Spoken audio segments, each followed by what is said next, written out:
ಮುಂಬರುವ ವಿಧಾನಸಭಾ ಚುನಾವಣೆಯಲ್ಲಿ ಹೊನ್ನಾಳಿ ವಿಧಾನಸಭಾ ಕ್ಷೇತ್ರಕ್ಕೆ ಬಿಜೆಪಿಯಿಂದ ನಾನೇ ಅಭ್ಯರ್ಥಿ, ನನಗೆ ಟಿಕೆಟ್ ಸಿಗಲಿದೆ ಎಂದು ಮಾಜಿ ಸಚಿವ ಎಂಪಿ ರೇಣುಕಾಚಾರ್ಯ ಹೇಳಿಕೆ ನೀಡಿದ್ದು, ಇದು ಹಾಸ್ಯಾಸ್ಪದ ಎಂದು ಬಿಜೆಪಿ ಮುಖಂಡ ಶಾಂತರಾಜ್ ಪಾಟೀಲ್ ಹೇಳಿದರು.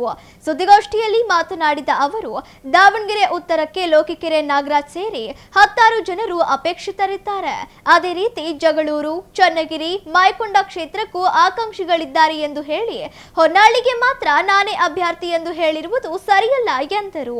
ಒಬ್ಬ ರೈತ ಭೂಮಿಯನ್ನು ಯಾವ ರೀತಿ ಹದಗೊಳಿಸುತ್ತಾನೋ ಅದೇ ರೀತಿ ನಾನು ಹದಗೊಳಿಸಿಕೊಂಡಿದ್ದು ಇದು ತರವಲ್ಲ ಎಂದರು. ಮುಂಬರುವ ವಿಧಾನಸಭಾ ಕ್ಷೇತ್ರದ ಚುನಾವಣೆಗೆ ಹೊನ್ನಾಳಿ ವಿಧಾನಸಭಾ ಕ್ಷೇತ್ರಕ್ಕೆ ಬಿಜೆಪಿಯಿಂದ ನಾನು, ಹನುಮಂತಪ್ಪ, ಜಗದೀಶ್, ಚನ್ನಪ್ಪ, ಮಹೇಶ್ ಆಕಾಂಕ್ಷಿಗಳಿದ್ದೇವೆ. ಇದೆಲ್ಲ ಗೊತ್ತಿದ್ದರೂ ನಾನೇ ಅಭ್ಯರ್ಥಿ ಎಂದು ಹೇಳಿಕೆ ನೀಡಿರುವುದು ಖಂಡನೀಯ ಎಂದರು. ಕೂಡಲೇ ಪಕ್ಷದ ವರಿಷ್ಠರು ಈ ಹೇಳಿಕೆಯನ್ನು ಗಮನಿಸಿ ಪಕ್ಷದ ತೀರ್ಮಾನದ ಅಣತಿಯಂತೆ ಕೆಲಸ ಮಾಡುವಂತೆ ಸೂಚಿಸಬೇಕೆಂದು ಮನವಿ ಮಾಡಿದರು. ಸುದ್ದಿಗೋಷ್ಠಿಯಲ್ಲಿ ಜಗದೀಶ್, ಹನುಮಂತಪ್ಪ, ಅವಿನಾಶ್, ಸಂದೇಶ್, ನೆಲವೊನ್ನೆ ದೇವರಾಜ್ ಇದ್ದರು. ದಾವಣಗೆರೆಯ ಪ್ರತಿಷ್ಠಿತ JH Patel academy, BIT road near Hemavathi hostel, Davanagere. Admission open now. ಮಾಜಿ ಸಚಿವರಾಗಿರ್ತಕ್ಕಂಥ ರೇಣುಕಾಚಾರ್ಯ ಅವರು ಮಾಧ್ಯಮದ ಮಿತ್ರರೊಡನೆ ಮಾತನಾಡ್ತಾ, ಮುಂದಿನ ಹೊನ್ನಾಳಿ ವಿಧಾನಸಭಾ ಕ್ಷೇತ್ರದಿಂದ ಭಾರತೀಯ ಜನತಾ ಪಾರ್ಟಿಯ ಅಭ್ಯರ್ಥಿ ನಾನೇ ಅನ್ನುವಂಥ ಮಾತನ್ನು ಮಾಧ್ಯಮದ ಮಿತ್ರರೊಡನೆ ಹೇಳಿದ್ದಾರೆ. ಅವ್ರು ಮಾತನಾಡ್ತಾ ಹೇಳ್ತಾರೆ, ದಾವಣಗೆರೆ ಉತ್ತರಕ್ಕೆ ಪರಾಜಿತ ಅಭ್ಯರ್ಥಿಯಾಗಿರ್ತಕ್ಕಂಥ ಲೋಕಿಕೆರೆ ನಾಗರಾಜ್ ಮತ್ತು 10 ಜನರಿದ್ದಾರೆ. ಜಗಳೂರು, ಮಾಯಕೊಂಡ, ಚನ್ನಗಿರಿ ಕ್ಷೇತ್ರಗಳಲ್ಲೂ ಕೂಡ ಸ್ಪರ್ಧಾಕಾಂಕ್ಷಿಗಳಿದ್ದಾರೆ ಅಂತ ಹೇಳ್ತಾ ಹೊನ್ನಾಳಿಗೆ ಮಾತ್ರ ನಾನೇ ಅಂತಕ್ಕಂಥ ಮಾತನ್ನು ಹೇಳಿರ್ತಕ್ಕಂಥದ್ದನ್ನು ನಾವು ಖಂಡಿಸ್ತೇವೆ. ಭಾರತೀಯ ಜನತಾ ಪಾರ್ಟಿ ಇವತ್ತು ರಾಷ್ಟ್ರೀಯ ಸಂಸದೀಯ ಮಂಡಳಿಯ ಮುಂದೆ ಕೂತು ಪಕ್ಷದ ಅಭ್ಯರ್ಥಿ ಪ್ರತಿ ವಿಧಾನಸಭಾ ಕ್ಷೇತ್ರಕ್ಕೆ ಯಾರಾಗಬೇಕು ಅಂತಕ್ಕದ್ದನ್ನು ನಿರ್ಣಯ ಅವ್ರು ಮಾಡ್ತಾರೆ. ನಾವು ಕೂಡ ಈ ಥರದ ಮಾತುಗಳನ್ನು ಅನೇಕ ಬಾರಿ ಮಾಧ್ಯಮದ ಮುಂದೆ ಹೇಳಿದ್ದೇವೆ. ಇಲ್ಲಿವರೆಗೂ ನಡೆದಿರತಕ್ಕಂಥ 5 ಚುನಾವಣೆಗಳಲ್ಲಿ ಅವ್ರು ಸ್ಪರ್ಧೆ ಮಾಡಿರ್ತಕ್ಕಂಥ ಸಂದರ್ಭದಲ್ಲಿ ಅಲ್ಲಿ ಸ್ಪರ್ಧಾಕಾಂಕ್ಷಿಗಳು ಬೇರೆ ಯಾರೂ ಕೂಡ ಇರಲಿಲ್ಲ.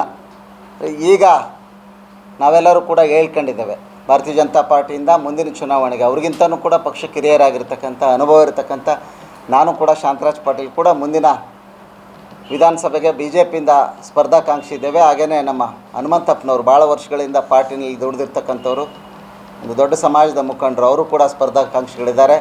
ಹಾಗೆಯೇ ನಮ್ಮ ಜಿಲ್ಲಾ ಪಂಚಾಯತ್ನ ಮಾಜಿ ಅಧ್ಯಕ್ಷರಾಗಿರ್ತಕ್ಕಂಥ ದೀಪಾ ಜಗದೀಶ್ ಅವರ ಯಜಮಾನರು, ಅವರ ಅತ್ತಿಗೆ ಕೂಡ ಒಂದು ಸಾರಿ ಜಿಲ್ಲಾ ಪಂಚಾಯತಿ ಆಗಿದ್ದರು, ಅವರು ಕೂಡ ಮುಂದಿನ ವಿಧಾನಸಭೆಗೆ ಸ್ಪರ್ಧಾಕಾಂಕ್ಷಿಗಳಿದ್ದಾರೆ. ಹಾಗೆಯೇ ನಮ್ಮ ಹಿಂದುಳಿದ ವರ್ಗದ ಮುಖಂಡರಾಗಿರ್ತಕ್ಕಂಥ ಜಿಲ್ಲಾ ಪಂಚಾಯತ್ನ ಮಾಜಿ ಉಪಾಧ್ಯಕ್ಷರಾಗಿರ್ತಕ್ಕಂಥ ಕೆ.ವಿ. ಚೆನ್ನಪ್ಪನವರು, ಜಿಲ್ಲಾ ಪಂಚಾಯತ್ನ ಸದಸ್ಯರಾಗಿರ್ತಕ್ಕಂಥ ಎಮ್.ಆರ್. ಮಹೇಶ್ ಅವರು ಕೂಡ ಹೊನ್ನಾಳಿ ವಿಧಾನಸಭಾ ಕ್ಷೇತ್ರದಿಂದ ಬಿಜೆಪಿಯ ಸ್ಪರ್ಧಾಕಾಂಕ್ಷಿಗಳು. ನಾವು ಕೂಡ ಆಕ್ಸ್ಪರೆಂಟ್ ಅಂತೇಳಿ ಪ್ರಜಾತಂತ್ರ ವ್ಯವಸ್ಥೆಯಲ್ಲಿ ಕೇಳುವಂಥ ಹಕ್ಕಿದೆ. ಪಕ್ಷದಲ್ಲಿ ಹಿರಿಯರಿದ್ದೇವೆ, ಕೆಲವರು ಹೊಸ ಬಂದವರು ಇರ್ಬೋದು, ಆದರೆ ನಾವು ಕೇಳ್ತಾ ಇದ್ದೇವೆ. ಅಂದರೆ ರೇಣುಕಾಚಾರ್ಯ ಅವರು ಹೇಳುವಂಥ ಸಂದರ್ಭದಲ್ಲಿ ಬೇರೆ ಬೇರೆ ಕ್ಷೇತ್ರಗಳಲ್ಲಿ 10 ಜನ ಇದ್ದಾರೆ ಅಂತ ಹೇಳುವಾಗ ಹೊನ್ನಾಳಿನಲ್ಲೂ ಕೂಡ ಇದ್ದಾರೆ. ಈ ಬಾರಿ ಯಾರಿಗೆ ಕೊಟ್ಟರು ಕೂಡ ನಾವು ಪಕ್ಷದ ಶಿಸ್ತಿನ ಸಿಪಾಯಿಯಾಗಿ, ನನಗೆ ಕೊಟ್ಟರು ಸರಿ, ಬೇರೆಯವ್ರಿಗೆ ಕೊಟ್ಟರು ಸರಿನೇ ದುಡಿತೇವೆ ಅಂತಕ್ಕಂಥ ಮಾತನ್ನು ಹೇಳಿದರೆ ದೊಡ್ಡ ಮಾತು ಅಂತಾರೆ.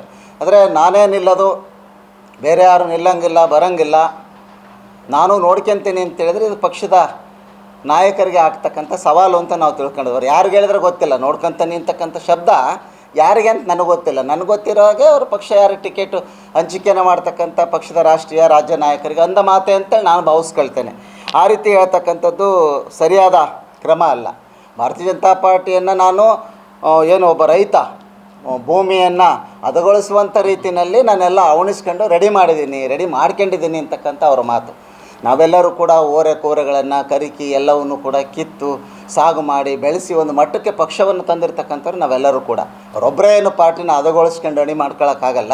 3-4 ಸಾರಿ ಗೆದ್ದರು, ಭಗವಂತ ಕೊಡುವಂಥ ಎಲ್ಲ ಸವಲತ್ತುಗಳನ್ನ ಕೊಟ್ಟಿದ್ದಾರೆ, ಅಣಿ ಮಾಡಿದ್ದೀನಿ ಅಂತ ಹೇಳ್ತಾರೆ.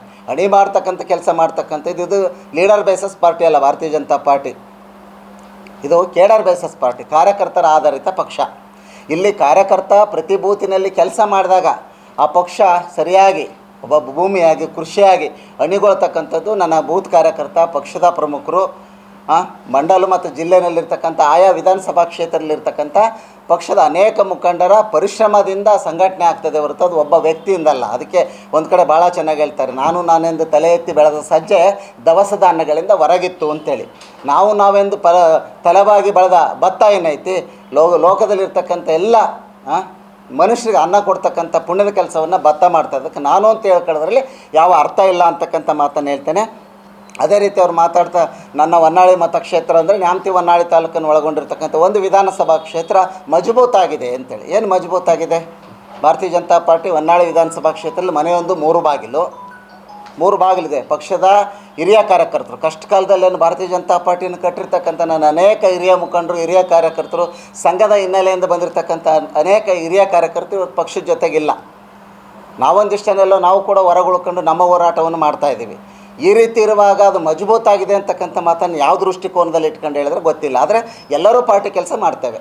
ನಾವು ಕೂಡ ಮೊನ್ನೆ ಕಳೆದ ಬೈ ಎಲೆಕ್ಷನ್ ಇಡ್ತು ದಾವಣಗೆರೆ ದಕ್ಷಿಣದಲ್ಲಿ, ನಮಗೂ ಕೂಡ 7ನೇ ವಾರ್ಡನ್ನು ಕೊಟ್ಟಿದ್ದರು. 16 ಬೂತ್ಗಳಿದ್ವು. ನನ್ನ ಸಮಾಜದ ಹಳ್ಳಿಗಳು ಒಂದು 7-8 ಬಂದು ಎಲ್ಲೆಲ್ಲಿ ಹೋಗ್ಬೇಕು ಅಂತ ಜೋಡಿಸಿತ್ತು, ಅಲ್ಲಿ ನಾವು ಕೆಲಸ ಮಾಡಿದ್ವಿ. ಹನುಮಂತಪ್ಪನವ್ರಿಗೆ 14ನೇ ವಾರ್ಡಿಗೆ ಕೊಟ್ಟಿದ್ರು, ಅವರು ಕೂಡ ಅವ್ರ ಕೆಲಸಗಳನ್ನು ಮಾಡಿದ್ರು. ಇಲ್ಲಿರ್ತಕ್ಕಂಥವ್ರು ಎಲ್ಲರೂ ಕೂಡ 10 ದಿವಸ ಕೆಲಸ ಮಾಡಿದ್ವಿ. ಅದು ನಾವ್ಯಾರು ಕೂಡ ಪ್ರಚಾರಕ್ಕೆ ಎಲ್ಲೋ ದೋಸೆ ತಿಂದ್ವಿ, ಎಲ್ಲೋ ಚಹಾ ಕುಡಿದ್ವಿ, ಮಿರ್ಚಿ ಸೌದ್ವಿ, ಇದೆಲ್ಲ ನಮಗೆ ಯಾಕೆಂತ ಹೇಳಿದ್ರೆ ದ್ವಾಸೆ ಸವಿಯರು ಯಾರು? ಮೋದಿ ಬಂದು ದಾವಣಗೆರೆ ಬೆಣ್ಣೆ ದೋಸೆ ತಿಂದರೆ, ಪಶ್ಚಿಮ ಬಂಗಾಳದಿಂದ ಮಮತಾ ಬ್ಯಾನರ್ಜಿ ಬಂದು ಇಲ್ಲಿ ಯಾವ್ದಾದ್ರು ಹೋಟೆಲ್ ಬೆಣ್ಣೆ ತಿಂದರೆ ಅವ್ರಿಗೆ ಸೌದು ಅಂತ ಏನೋ ಒಂದು ದಿವಸ ಹಾಕ್ತಾರೆ. ಇದು ವಾರಕ್ಕೆ 3 ಸರಿ ಬಂದು ಬೆಣ್ಣೆ ದೋಸೆ ತಿನ್ನೋದಕ್ಕೆ ನಾವೆಲ್ಲ ಹಂಗೆ ಹಾಕಕ್ಕೆ ಹೋಗೋಣ? ಅವೆಲ್ಲ ನಮ್ಮ ಶೋಭೆಲ್ಲ. ನಮ್ಮ ಕೆಲಸ ಎಲ್ಲಿ ವಹಿಸಿದ್ರೆ ಅಲ್ಲಿ ಪ್ರಾಮಾಣಿಕವಾಗಿ ನಾವು 13 ದಿವಸಗಳ ಕಾಲ ಪಕ್ಷದ ಅಭ್ಯರ್ಥಿ ಮನೆಗೆ 1 ದಿವಸನೂ ಹೋಗಲಿಲ್ಲ. ನಾವು ಶ್ರೀನಿವಾಸ ದಾಸ್ ಕರಿಯಪ್ಪನ ಅರ್ಧ ಚಹಾ ಕೂಡ ಇವತ್ತಿನವರೆಗೂ ಕುಡಿಯಲಿಲ್ಲ. ನಮ್ಮ ಪರಿಶ್ರಮದ ಬೆವರಿನ ಹನಿಯಿಂದ ಇಲ್ಲೇ ಇದ್ವಿ, ಉಳ್ಕೊಂಡಿದ್ವಿ. ನಮ್ಮ ಕೆಲಸ ನಾವು ಮಾಡಿದ್ವಿ, ವಾಪಸ್ಸು ನಾವು ಕೆಲಸ ಮಾಡ್ತೀವಿ. ಅದ್ರ ತೋರಿಸ್ಕೊಳ್ಳಲ್ಲ, ಹೇಳಲ್ಲ. ನಾಳೆ ಹುಬ್ಳಿನಲ್ಲಿ 21ನೇ ತಾರೀಕು 3 ಕಡೆ ಪ್ರಶಿಕ್ಷಣ ವರ್ಗ 3 ವಿಚಾರವನ್ನು ಇಟ್ಟು ನನಗೆ ಕರೆದಿದ್ದಾರೆ. ನಾನು ಹೋಗ್ತೀನಿ, ಅದನ್ನೆಲ್ಲ ಹಾಕಕ್ಕೆ ಹೋಗೋಣ ಸೋಷಿಯಲ್ ಮೀಡಿಯಾದಾಗೆ. ನಮ್ಮ ಸೇವೆ ಅಷ್ಟೇ ಮಾಡ್ತೀವಿ, ವಾಪಸ್ ಬರ್ತೀವಿ. ಮಾಧ್ಯಮದವ್ರಿಗೆ ಇವರೆಲ್ಲ ದೂರ ಇರ್ತಾರೆ, ಪ್ರೆಸ್ ಮೀಟಿಗೆ ಅಷ್ಟೇ ಬರ್ತಾರೆ ಅಂತಕ್ಕಂಥ ಭಾವನೆ ನಿಮಗೆ ಮೂಡಬಾರ್ದು ಅಂತ ವಿಚಾರ ಹೇಳಿದೆ ಅಷ್ಟಿದು ಅಲ್ಲ ಅಪ್ರಸ್ತುತ. ಆದರೆ ಈ ರೀತಿಯ ಕೆಲಸಗಳ ರೇಣುಕಾಚಾರ್ಯ ರೀತಿ ಮಾತನಾಡ್ತಕ್ಕಂಥದ್ದಲ್ಲ. ಯಾರಿಗೆ ಕೊಟ್ಟರು ಕೂಡ ಒಟ್ಟಾಗಿ ಪಾರ್ಟಿ ದುಡಿಯೋಣ. ಇಲ್ಲೂ ಕೂಡ ಆಕ್ಸ್ಪರೆಂಟ್ ಇದ್ದಾರೆ, ಯಾರಿಗೆ ಕೊಟ್ಟರು ಕೂಡ ದುಡಿತೇವೆ ಅಂತಕ್ಕಂಥ ಮಾತನ್ನು ಹೇಳಬೇಕು ಹೊರತು ಇದು ಸರಿಯಲ್ಲ. ನಾವು ಕೂಡ ಆಕ್ಸ್ಪರೆಂಟ್ ಇದ್ದೇವೆ ಅಂತಕ್ಕಂಥ ಮಾತನ್ನು ಮಾಧ್ಯಮದ ಮುಖಾಂತರ ತಮ್ಮೆಲ್ಲರ ಮುಖಾಂತರ ರಾಜ್ಯದ ನಾಯಕರನ್ನು, ರಾಷ್ಟ್ರೀಯ ನಾಯಕರನ್ನು, ಭಾರತೀಯ ಜನತಾ ಪಾರ್ಟಿಯ ರಾಷ್ಟ್ರೀಯ ಸಂಸದೀಯ ಮಂಡಳಿ ಇದೆ, ಅವರ ಗಮನಕ್ಕೆ ತಮ್ಮ ಮುಖಾಂತರ ಸೆಳಿಬೇಕು ಅಂತಕ್ಕಂಥ ಒಂದು ಉದ್ದೇಶದಿಂದ ಇವತ್ತು ನಾವು ಪತ್ರಿಕಾಗೋಷ್ಠಿಯನ್ನು ನಡೆದೇವೆ. ಈ ಮಾತನ್ನು ಅವ್ರು ವಾಪಸ್ ತಗೋಬೇಕು. ನಾನು ಒಬ್ಬನೇ ಅಂತಕ್ಕಂಥ ಮಾತನ್ನು ವಾಪಸ್ ತಗೋಬೇಕು. ನಾವು ಕೂಡ ಸರ್ವಶಕ್ತರಿದ್ದೇವೆ.